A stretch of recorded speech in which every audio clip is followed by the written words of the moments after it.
Is there any model avatar you'd recommend for a first timer?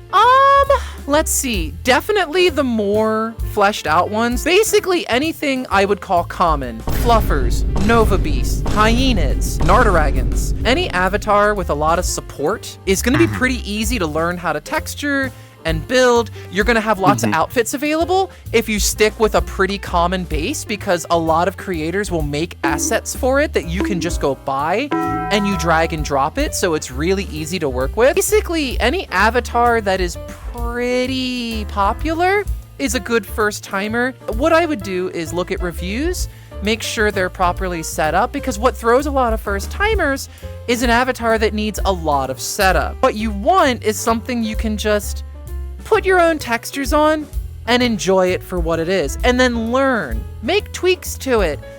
The worst you can do is have to start over with a fresh project because you break something.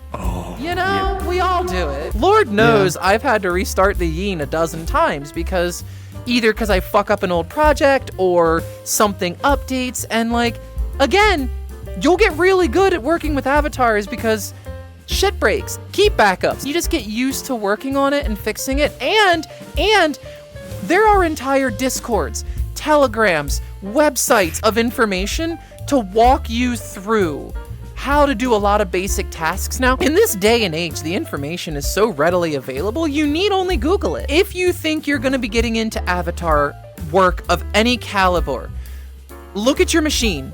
You are going to want a discrete GPU, not onboard graphics. Probably a 10 series minimum, 20 series preferred, 30 series, you're doing great. Decent processor, probably minimum 16 gigs RAM on Windows, bare minimum 32 preferred, because these programs to work with avatars in Substance and Unity, these programs will use a fair amount of PC computing power. So a laptop may not be enough to really run these programs to their potential. Making VRChat on anything less than a 10 series is pain. I've done it. I ran VRChat on a 980 Ti for years, but I didn't stream it. That's the difference. You can do a single task pretty well. It's when you want to multitask that a lot of lower spec machines will absolutely fucking fall all over themselves. If you can run desktop mode VRChat pretty good,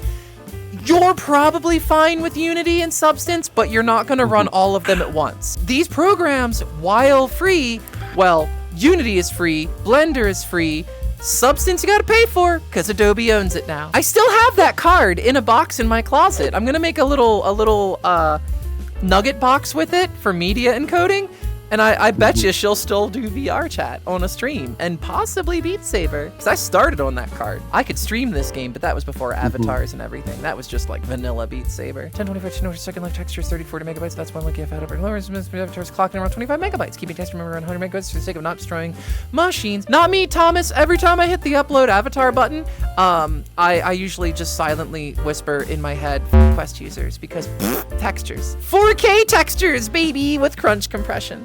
Hooray! I render everything in 4K out of Substance because I want my lines to be as fucking clean as possible. And then we'll let the same. we'll let Unity crunch it down.